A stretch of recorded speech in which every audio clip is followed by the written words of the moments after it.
Nah, kemudian kita juga nih ditemani oleh 3 orang tutor dari tutor sebaya. Ini ada Kak Jessica, Kak Putri, dan juga Kak Zafran. Dan juga ada Kak Hadian sebagai operatornya. Mungkin bisa say hi dulu buat Kak Putri, Kak Jessica, dan Kak Zafran, juga Kak Hadian. Hai Kak Jessica, Kak Zafran, Kak Putri. Oke, Hai, Halo halo hai. semuanya. Assalamualaikum. Hai Hai semuanya. kakak-kakak. Oke. Nah, mungkin supaya oh ya sebelumnya itu kita panjatkan puji dan puji syukur kehadirat Allah Subhanahu wa taala karena kita diberikan kesempatan untuk sama-sama bertemu pada Zoom kali ini. Nah, untuk tidak berlama-lama lagi, mungkin bisa kita lanjut ke sesi tutor yang akan disampaikan oleh kakak-kakak tutor. Kepada kakak-kakak tutor, saya waktu dan layar saya persilahkan. Kakak tutor udah jelas? Apakah suara saya terdengar? Oh iya, mungkin bisa dimulai. Baik, terima kasih. Terima kasih pada MC. Halo teman-teman semua, gimana kabarnya hari ini? Semoga dalam kondisi yang sehat-sehat aja ya. Sebelumnya aku pengen bilang terima kasih dulu buat partisipasi teman-teman semua atas keikutsertaannya dalam TO. Nah, berdasarkan hasil TO, ada beberapa soal yang banyak salah. Jadi, kita bahas dulu soal TO yang kemarin dulu ya. Oh iya, aku juga mau ngingetin, kalau kita ini di sini untuk belajar bareng dan gak ada niatan nih untuk menggurui kalian. Jadi kalau ada yang salah bisa dikoreksi ya oleh teman-teman semua. Boleh Hadian di share screen?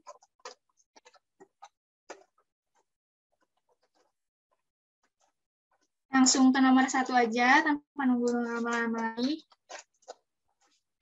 Oke, nomor 1, yang bukan tujuan dari pengulangan adalah yang A, untuk meningkatkan presisi kesimpulan, B, untuk meningkatkan validitas kesimpulan, C, untuk menduga galat percobaan, D, untuk menduga standar error dataan perlakuan.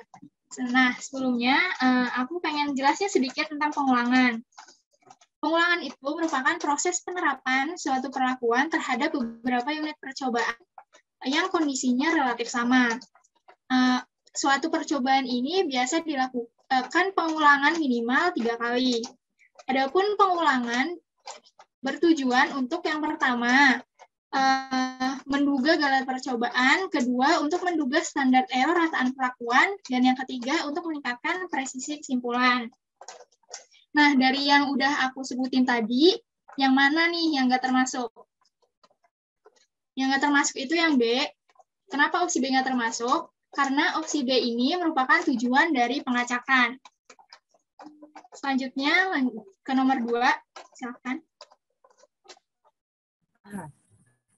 Untuk pertanyaan kedua, ini lebih ke penerapan dan harus menggunakan bantuan dari Microsoft Excel. Pertanyaan nomor 2 adalah suatu tabel tabel data terdiri dari nomor induk mahasiswa, nama, kelas paralel, dan nilai kuis. Kemudian ini disisipkan data tentang nilai UTS setelah kelas paralel. Langkah-langkahnya dapat dilakukan sebagai berikut. Kita akan baca opsinya dulu.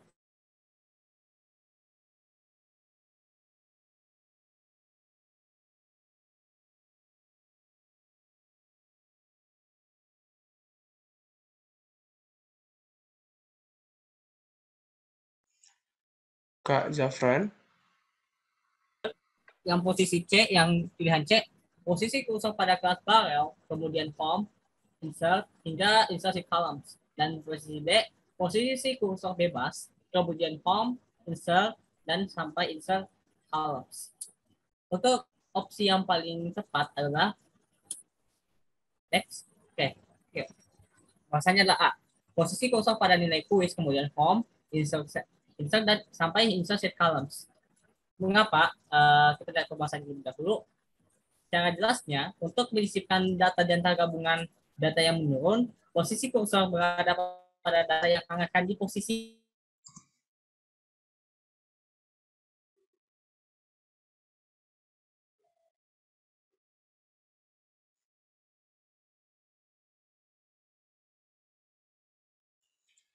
Mohon maaf sebelumnya sebenarnya Kak Zafrannya koneksinya kurang stabil.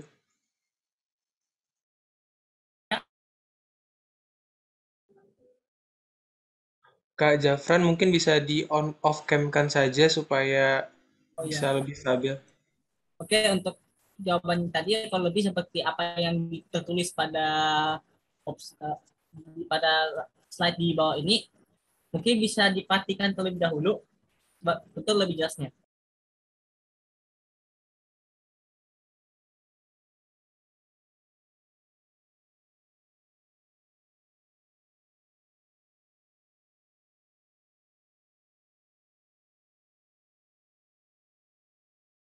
Kita perhatikan di sini ada nilai kuis yang masih bergabung dengan, berdekatan dengan nilai kelas. Kita akan mau menengahi antara nilai kuis dengan kelas tersebut. Jadi kita tekan dulu nilai kuis, ya kita blok dulu saya, terus kita pilih insert, tapi bagian bawah, pada ada tanah bawah. Terus kita pilih opsi insert shift columns. Dan seperti ini. Ya, kemudian kita blok semua nilai UTS, kita Ctrl X ya, lebih mudah, dan taruh di yang kosong tadi. Kurang lebih seperti itu caranya menggunakan insert shift columns. Untuk pertanyaan nomor 3, saya serahkan kepada Jessica.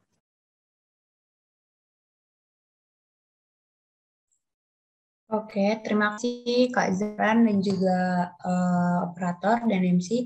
Yang nomor 3, misalkan pada suatu percobaan faktor tunggal dalam rancangan acak lengkap, di mana R adalah banyaknya ulangan dan T adalah banyaknya perlakuan. Jika terdapat 3 perlakuan, maka minimal banyaknya ulangan adalah. Nah, di soal ini hampir setengah teman-teman itu ngejawab di bagian B, 3. Karena seperti yang dibilang sama Kak Putri tadi, kalau ulangannya itu minimal 3.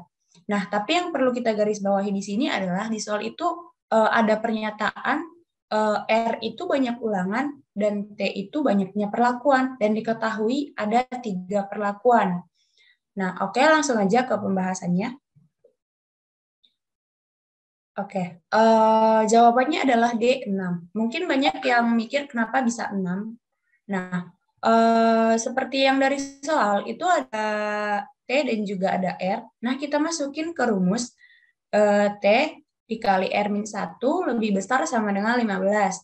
Nah, ini rumusnya udah ketetapan ya, teman-teman. Ini tuh seenggaknya dihafal gitu. Ini udah jadi ketetapan kalau diketahui T ataupun R-nya. Nah, tadi kan perlakuan itu 3, berarti T-nya sama dengan 3, langsung kita masukin aja. 3 dikali R-1 lebih besar sama dengan 15. Yang 1 lebih besar sama dengan yang 3 pindah ruas, 15 bagi 3 itu sama dengan 5. Jadi R-nya lebih besar dari 6. Lebih besar sama dengan 6. Oke, jadi banyaknya ulangan yang dibutuhkan untuk masing-masing perlakuan itu minimal 6. Oke, lanjut. Oke, yang nomor 4, berikut ini yang dikerjakan ketika menyusun bahan presentasi, kecuali A. Menyiapkan skenario presentasi, B. Menyiapkan salam pembuka dan penutup, C. Berdiskusi dan kajian literatur, D. Membuat slide presentasi. Nah, yang ini juga teman-teman hampir setengah menjawab di bagian B, menyiapkan salam pembuka dan penutup. Karena memang kalau kita pikir secara logis gitu, mungkin yang salam pembuka sama penutup itu nggak perlu disiapin gitu di bahan presentasi. Karena yang opsi A, C, sama D itu lebih penting atau poin utamanya lebih di situ gitu. Tapi ternyata bisa lanjut ke pembahasan. Tapi ternyata yang tidak dikerjakan itu adalah yang C, berdiskusi dan kajian literatur. Tuh. Karena diskusi dan juga kajian literatur itu dilakukan pada saat penentuan masalah dan analisis data. Nah, seperti yang bisa kita lihat, kalau di presentasi itu terdiri dari 3 tahap. Di tahap pertama itu penentuan masalah dan analisis data. Di tahap kedua itu penyusunan bahan presentasi. Dan di tahap ketiga itu pelaksanaan presentasi. Nah, tadi yang ditanya di soal itu kan ketika menyusun bahan presentasi, berarti di tahap kedua tuh. Nah, di tahap kedua itu ada pembuatan slide, skenario presentasi, dan kalimat pembuka dan juga penutup. Nah, berarti yang tidak ada di tahap kedua itu adalah yang serangkaian diskusi dan kajian literatur. Nah, kalau itu tuh dilakukan pada saat penentuan masalah dan analisis data. Oke, sekian lanjut nomor 5, saya kembalikan ke Putri. Baik, nomor 5 adalah pengendalian lingkungan dapat dilakukan melalui strategi pengelompokan atau blocking. Pengelompokan berhasil jika keragaman dalam kelompok besar atau maksimum dan keragaman antar kelompok kecil atau minimum. Jawabannya ini adalah salah, karena seharusnya pengelompokan dibilang berhasil jika keragaman dalam kelompok kecil atau minimum dan keragaman antar kelompok yang besar atau maksimum. Baik, selanjutnya saya kembalikan kepada MC Dito. Terima kasih untuk tutor yang sudah memberikan pembahasan masalah beberapa soal tryout yang terbilang cukup banyak yang menjawab salah. Mungkin kita lanjut ke sesi tanya jawab dulu ya, supaya kan di masalah TO nih. Nah, teman-teman nih ada nggak sih yang masalah TO tadi tuh soal-soal TO-nya menurut teman-teman nggak ngerti nih atau mungkin pengen ditanyakan lebih lanjut. Jadi mungkin silahkan bisa raise hand atau nggak lewat kolom chat.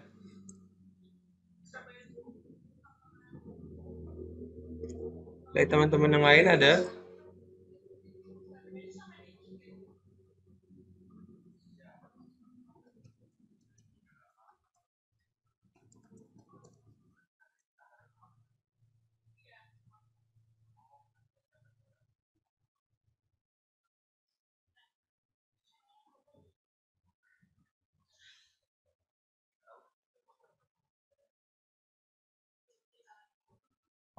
Oke, mungkin Kak, Tasya, iya bagaimana? aku mau Gimana Tasya? tanya soal yang diketahui data 1 terdapat 6 pengamatan dengan pola X1, X2, dan X3. Yang itu, Kak. Sebentar. Oke. Soalnya tadi coba bisa diulang. Diketahui data 1 terdapat X1, X2, dan X3. Serta diketahui data 2 yang berisi 5 pengamatan dengan peubah X4 dan X5. Oke. Udah ketemu. Mungkin teman-teman tutor mungkin ada yang bisa membahasnya. Jadi saya berikan mic-nya kepada teman-teman tutor.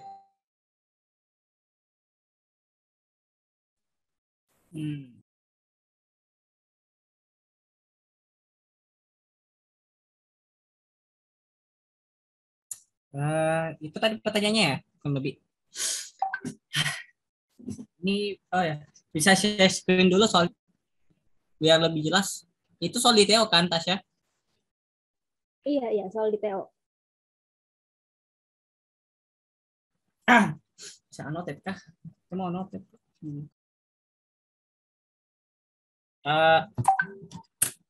Saya jelasin dulu. Bismillahirrahmanirrahim. Tadi datanya kan ada 6. Ini data pertama. Ada 6. Dengan perubahannya ini ada 3 berubah. X1, X2, dan X3. Serta diketahui data yang kedua yang berisi 5 pengamatan. Dengan perubahan X4 dan X5. Ini semua datanya itu berbeda. Bisa kalau misalnya di keterangan tersebut ada misalnya 5 pengamatan dengan 4 pengamatan yang berbeda, berarti ada 1 pengamatan yang sama. Jadi kalau mau misalnya ditotalkan, itu harus dikurangi dengan pengamatan yang sama. Tetapi di soal ini semuanya sudah berbeda. Jadi kita hanya cukup menambahkan masing-masing untuk menggabungkan data. Kita tambahkan 6 pengamatan tambah 5 pengamatan, dan begitu pula dengan peubahnya. Peubah di sini ada 3 peubah dan di sini ada 2 peubah. Jadi kita tambahkan 3 peubah dan tambahkan 2 peubah. Jadi yang menjadi hasil gabungan data tersebut terdapat 11 pengamatan dengan 5 peubah. Ada yang ingin ditanyakan? Oh iya, terima kasih.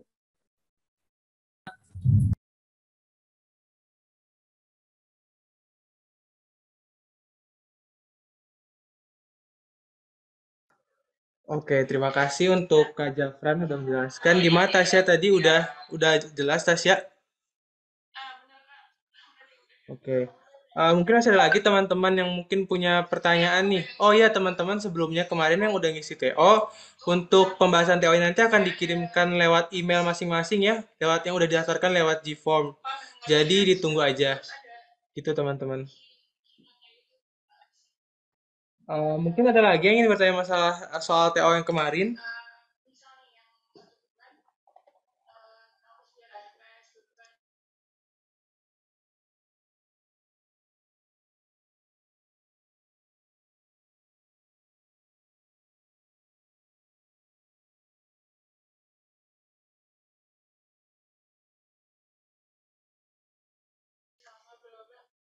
Oke, mungkin kalau udah nggak ada lagi pertanyaan, eh kemarin kan ada juga nih yang request soal kan di form kelas tutornya. Nah, maka dari itu mungkin akan dilanjutkan oleh pembahasan request soal nih dari teman-teman yang sudah request kemarin oleh tutor-tutor nih. Apakah kakak tutor udah siap? Oke. Mungkin waktu dan tempatnya untuk pembahasan soal request soalnya saya berikan kepada kakak tutor semuanya. Waktu dan layar saya persilahkan.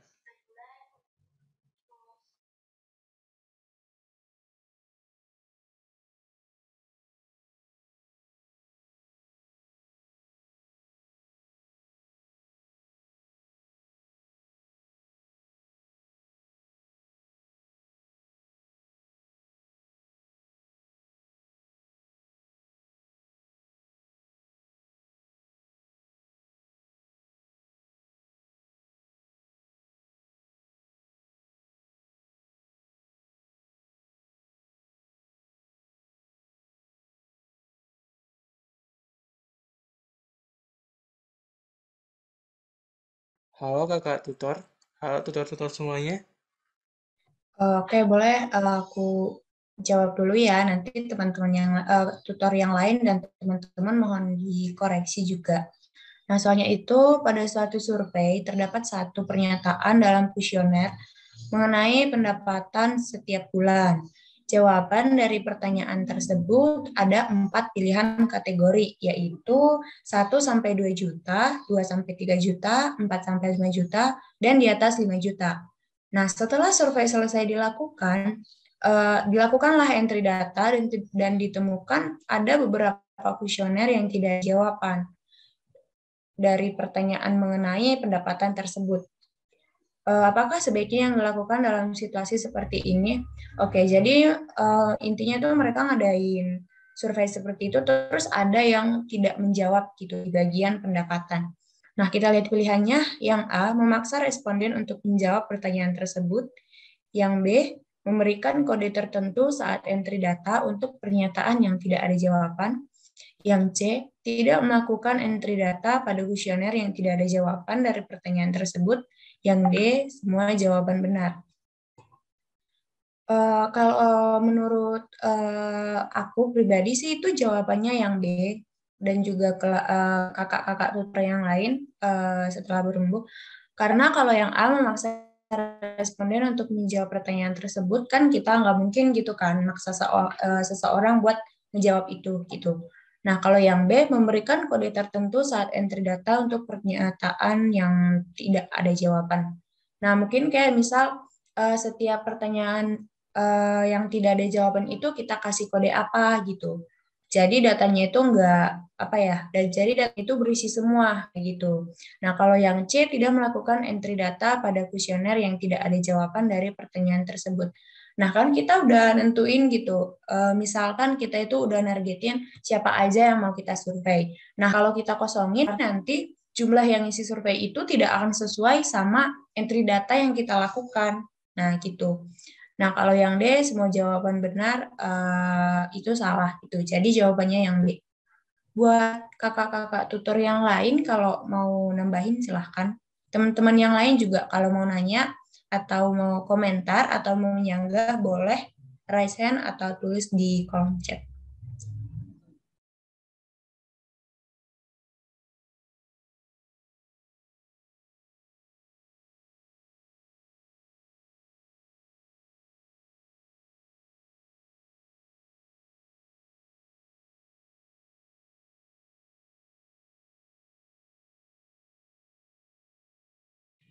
Wah, terima kasih buat Kak Jessica yang udah menjelaskan masalah soal tersebut. Apakah teman-teman yang merasa punya jawaban berbeda nih dengan alasannya, atau mungkin kakak tutor juga yang eh, ingin menjelaskan lagi nih masalah soal ini, silahkan. Apakah ada?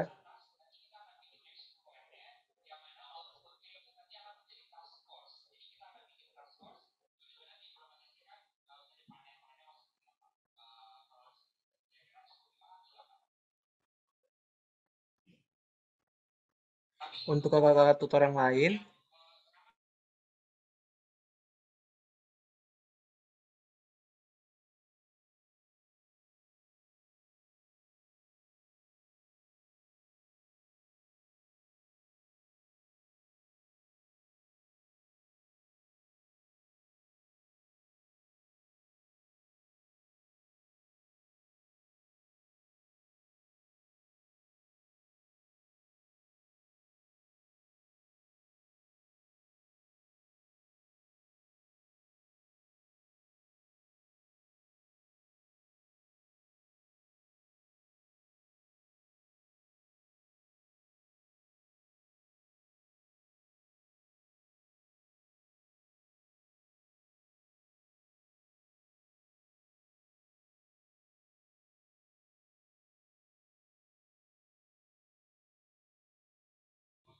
nah mungkin ada lagi teman-teman yang mau bertanya nih dari teman-teman nih.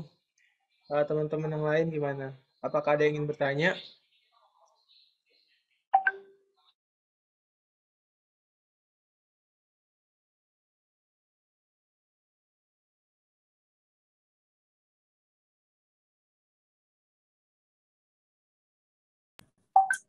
Mungkin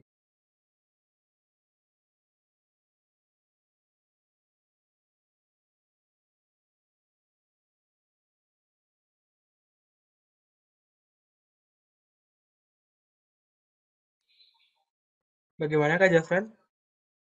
apa tentang apa Dito? Tentang Apa apa? ada yang dijelasin lagi? Oke, berdasarkan soal yang tadi, saya rasa ini sudah jelas apa yang disampaikan oleh saudara Jessica dari menurut saya bisa lengkap.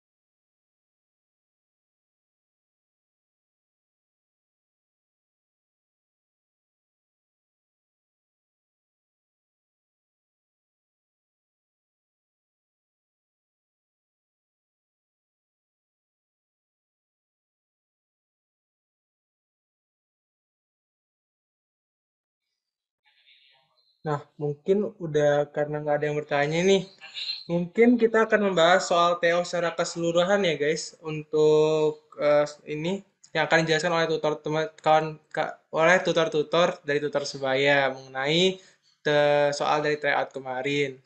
Mungkin untuk waktu dan layar saya persilakan kepada kakak tutor untuk menjelaskan soal TO kemarin. Oh iya, saya ingatkan lagi untuk pembahasannya nanti akan juga dikirimkan ke email masing-masing sudah terdaftar gitu Pak.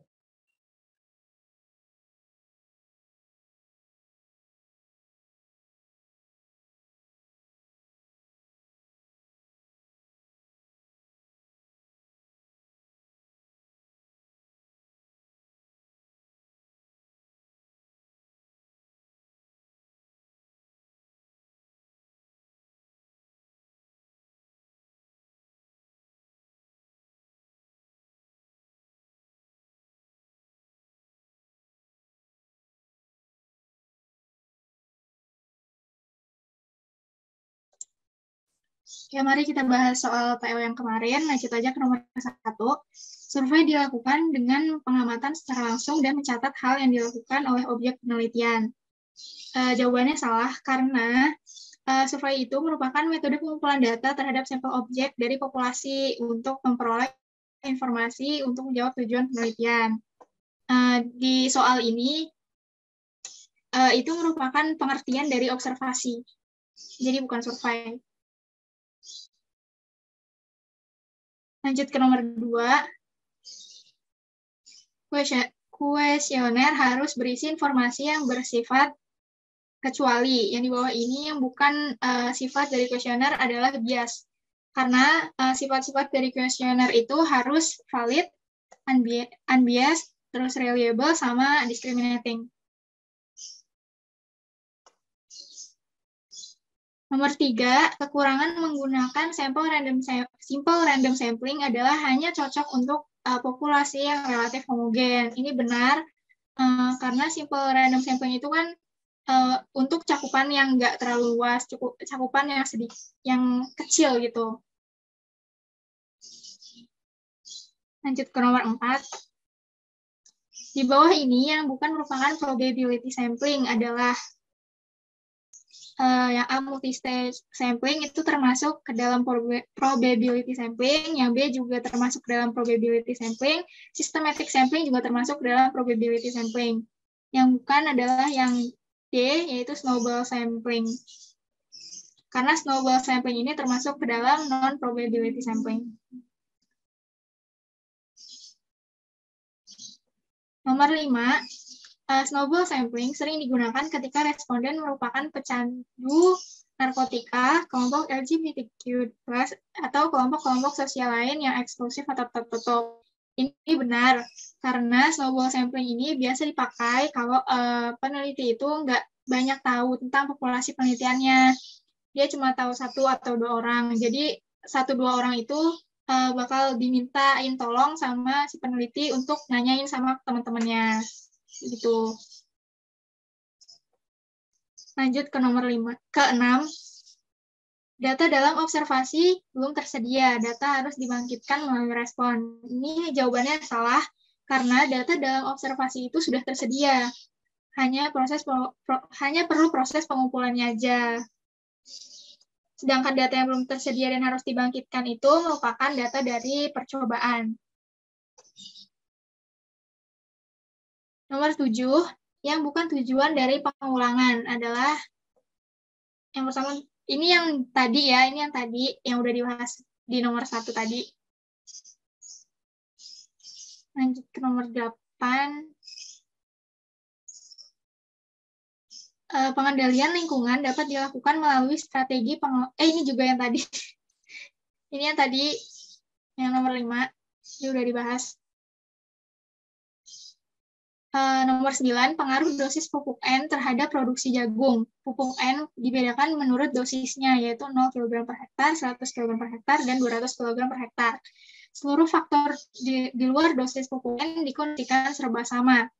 Rancangan percobaan yang tepat digunakan untuk percobaan di atas adalah faktor tunggal RAL.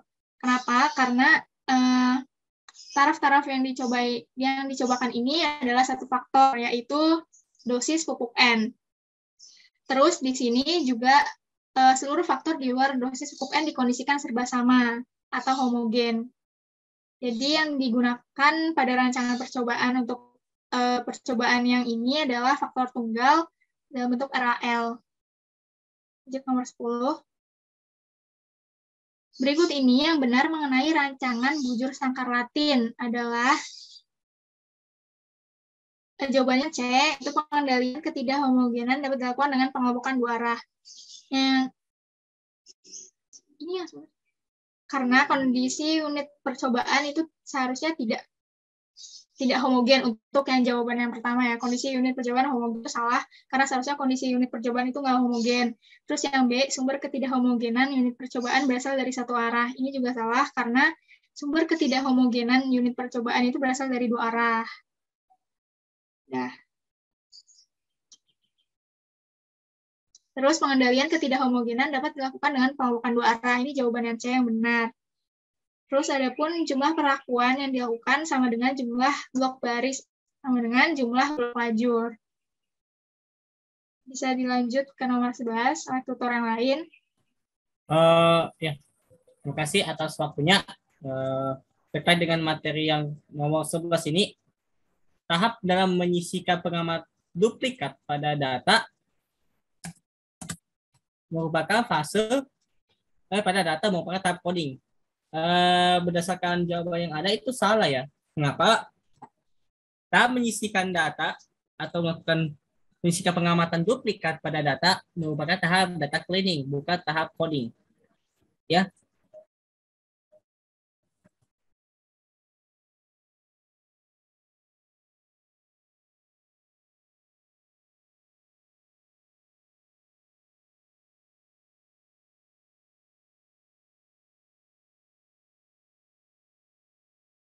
tahan ya. Gitu.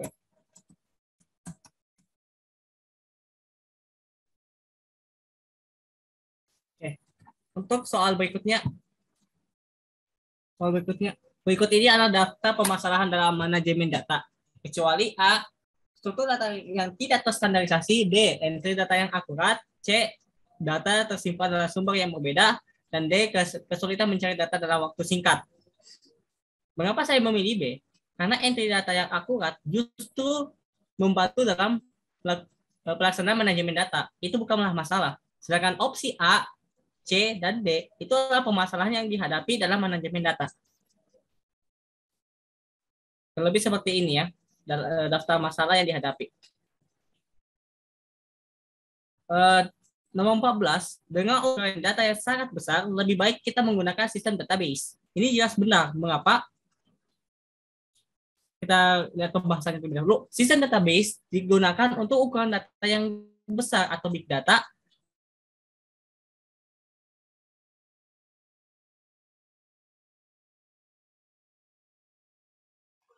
Halo Kak Jafran,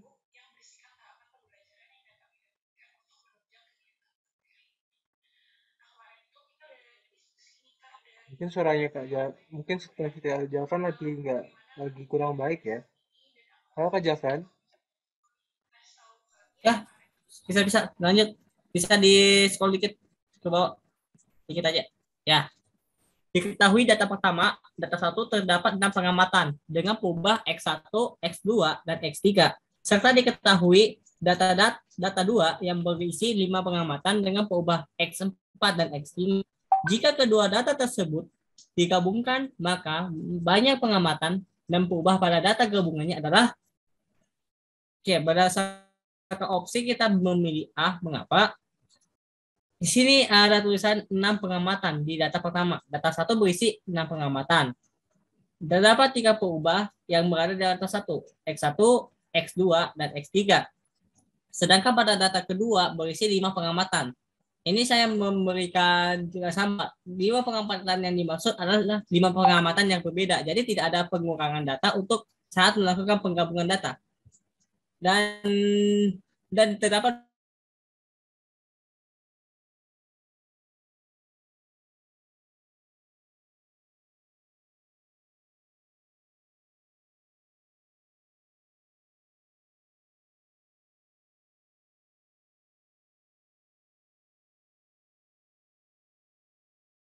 call dulu. Next. Ya, berikut ini ada contoh data yang disajikan dalam opsi outstanding. Oke, maaf apabila suara saya agak terlalu cepat. Ini jelas salah. Mengapa? Kita perhatikan opsi outstanding itu apa? Opsi outstanding adalah data yang diatur dari data kecil dan data terbesar. Tetapi data yang saya tampilkan di layar ini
Mohon maaf apabila terdapat kesalahan sinyal.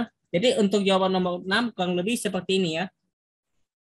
Ini datanya bukan ascending atau descending tapi acak. Jadi ini jelas sudah sah. Oke, untuk pertanyaan 17, opsi source filter hampir di bawah tab Microsoft Excel bagian mana? A. Review tab, B. Insert tab, C. Page Layout tab, dan D. Data tab. Jadi opsi yang menang jelas Data tab. Ini perlu lebih pembahasannya seperti berikut. Buka aplikasi Microsoft Excel, kemudian pilih Data tab. Terlihat bahwa ada fitur sort and file filter di bagian data dan Data tab. Ini gambar yang paling jelasnya kurang lebih seperti ini. Nomor 18, next. Descending adalah jenis pengurutan data dari A besar ke kecil, B kecil ke besar, C atas ke bawah, D kiri ke kanan. Ini saya sudah jelaskan di nomor 16 tadi, bahwa descending adalah jenis pengurutan dari data terbesar ke data yang terkecil. Ini merupakan kata dari ascending tadi, data yang ascending. Next. Nomor 19, pivot table bukanlah fitur dalam Microsoft Excel yang digunakan dalam agregasi data. Ini jelas salah. Mengapa? Pivot table itu adalah salah satu fitur dalam Microsoft Excel yang digunakan untuk melakukan agregasi data. Jadi jika dia dikatakan bukan, maka jelas salah. Next. Ini nomor 20 sebenarnya sudah dijelaskan sebagai salah satu soal sulit. Tapi saya bisa jelaskan ulang. Suatu tabel data terdiri dari nomor, NIM, nama, kelas paralel, dan nilai kuis. Kemudian ini disisipkan data tentang nilai UTS setelah kelas paralel. Langkah-langkah yang dapat dilakukan sebagai berikut. Aku memilih jawaban yang benar adalah jawaban A, yaitu posisi kursor pada nilai kuis, kemudian home, insert, hingga menekan insersi columns. Mengapa? Lebih pembahasannya seperti ini. Untuk menyisipkan data di antara gabungan data yang menurun, posisi kursor berada pada data yang akan diposisikan setelah data yang bersangkutan. Setelah itu, tekan insert bagian bawah yang berada di bagian home dan pilih opsi insert sheet columns untuk membuat kolom kosong. Setelah itu, sisipkan data yang bersangkutan pada kolom kosong tersebut. Ini adalah gambar proses dalam pembuatan soal yang tadi, kurang lebih seperti ini. Kita tekan dulu, kita pilih dulu nilai kuis misalnya.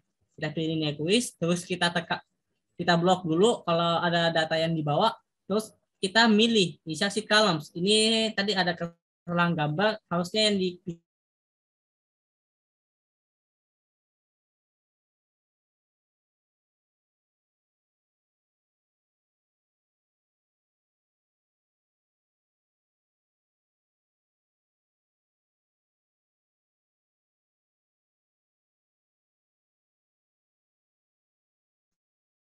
Oke, kita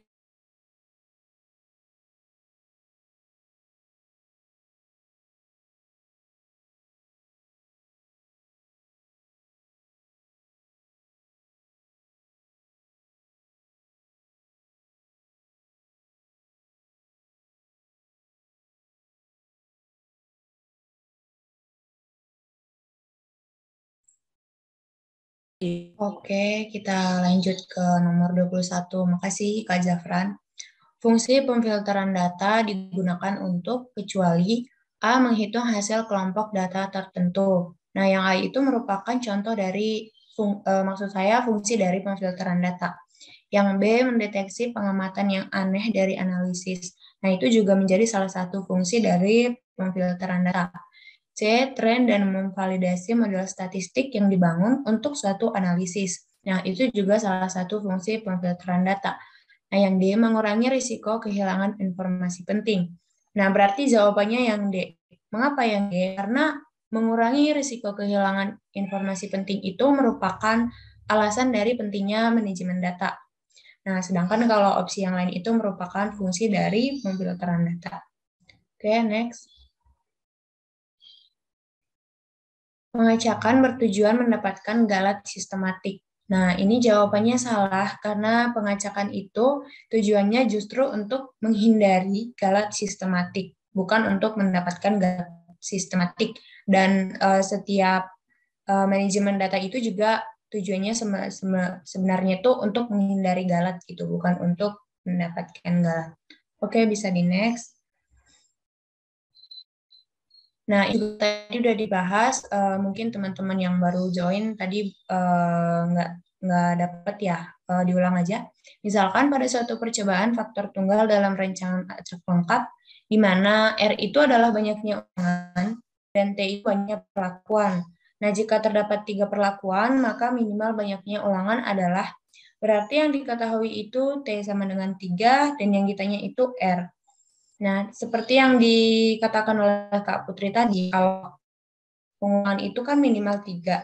Nah, makanya banyak banget teman-teman yang jawabnya 3. Tapi kalau di soal itu diketahui R atau T, maka kita ngerjainnya itu pakai rumus di pembahasan T dalam kurung R-1 lebih besar sama dengan 15. Nah, rumus itu udah ketetapan ya, teman-teman. Jadi, kita sebaiknya ingat gitu. Nah, kita masukin aja T-nya sama dengan 3, berarti 3 R-1 lebih besar sama dengan 15, 3-nya pindah ruas, R-1 sama dengan, R-1 lebih besar sama dengan 5, jadi R-nya itu lebih besar atau sama dengan 6. Nah, maka banyaknya pengulangan itu minimal 6. Oke, next. Visualisasi data hanya berperan setelah proses analisis data selesai dilakukan. Ini juga jawabannya salah, karena visualisasi data itu berperan selama proses analisis data dan setelah proses analisis data itu selesai dilakukan. Oke, lanjut. Berikut ini merupakan peranan visualisasi data selama proses analisis data, kecuali A. Meringkas informasi data besar, B. Membangkitkan ide baru analisis data, C. Eksplorasi data, D. Elaborasi data. Nah, yang bukan merupakan proses visualisasi itu adalah yang A. Meringkas informasi data besar. Nah, karena meringkas informasi pada data besar, itu bertujuan untuk memudahkan melihat pola pada data dan memahami cerita di belakangnya. Nah, langkah tersebut dilakukan setelah analisis data selesai. Jadi kita analisis dulu datanya, habis itu baru kita lihat polanya itu gimana gitu. Oke, lanjut. Nomor 26, unsur posisi hanya dapat digunakan untuk memetakan data numerik. Nah, ini jawabannya salah karena posisi itu dapat digunakan untuk memetakan data numerik maupun data kategorik. Jadi, untuk dia numerik ataupun kategorik atau mungkin penggabungan keduanya juga boleh menggunakan unsur posisi. Oke, next. Nomor 27, dalam data numerik semakin terang warna maka nilainya semakin kecil. Nah, ini jawabannya benar, karena untuk data yang terurut, maka pemakaian warna itu digunakan untuk menyatakan nilai dari data tersebut. Data yang bernilai lebih besar itu digambarkan dalam wujud warna yang semakin pekat atau gelap, sedangkan data yang kecil digambarkan dalam warna yang terang. Nah, artinya ketika nilainya itu semakin besar, maka warnanya itu semakin gelap. Sedangkan kalau nilainya semakin kecil, itu warnanya semakin terang. Tapi ini hanya berlaku untuk data numerik. Kalau untuk kategorik, biasanya warna itu digunakan hanya untuk membedakan jenisnya. Oke, next. Yang bukan termasuk visualisasi dalam data storytelling adalah A. Alur narasi penyampaian, B. Diagram yang sesuai, C. Informasi yang ingin disampaikan, D. Gestalt loss in visual perception. Nah, yang alur narasi penyampaian itu bukan termasuk dalam visualisasinya, karena merupakan bagian dari naratif dalam data storytelling. Oke, lanjut. Ini juga tadi udah dibahas sebelumnya, bahwa berikut ini yang dikerjakan ketika menyusun bahan presentasi, kecuali, nah jadi yang tidak dilakukan dalam penyusunan bahan presentasi itu yang C, berdiskusi dan kajian literatur. Karena berdiskusi dan kajian literatur itu dilakukan pada saat penentuan masalah dan analisis data. Jadi di penentuan masalah dan analisis data itu kita ada berdiskusi dulu dan kajian literatur. Setelah itu baru ke tahap penyusunan presentasi. Nah, di tahap penyusunan presentasi itulah nanti kita siapkan skenario-nya, menyiapkan salam pembuka dan penutup, dan juga membuat slide presentasi. Nah, berarti yang berdiskusi dan kajian literatur itu sebelum penyusunan bahan presentasi tersebut. Oke, next. Nomor 30, dalam pembuatan slide text, hal-hal yang perlu diperhatikan, kecuali A. Menggunakan teks berupa poin-poin utama saja. Nah, ini penting untuk diperhatikan, karena dalam pembuatan slide text itu, dalam PPT itu, kalau kita cuma pakai poin-poin utama, jadi orang itu tidak terfokus hanya pada tulisan. Kalaupun membaca itu hanya sebentar saja, dari fokusnya audien itu tertuju kepada si pembicara. Yang B, membuang bagian footer yang tidak perlu. Nah, ini juga perlu agar slide kita itu tidak terkesan terlalu ramai. Yang C, membuat teks dengan jumlah kata yang relatif banyak.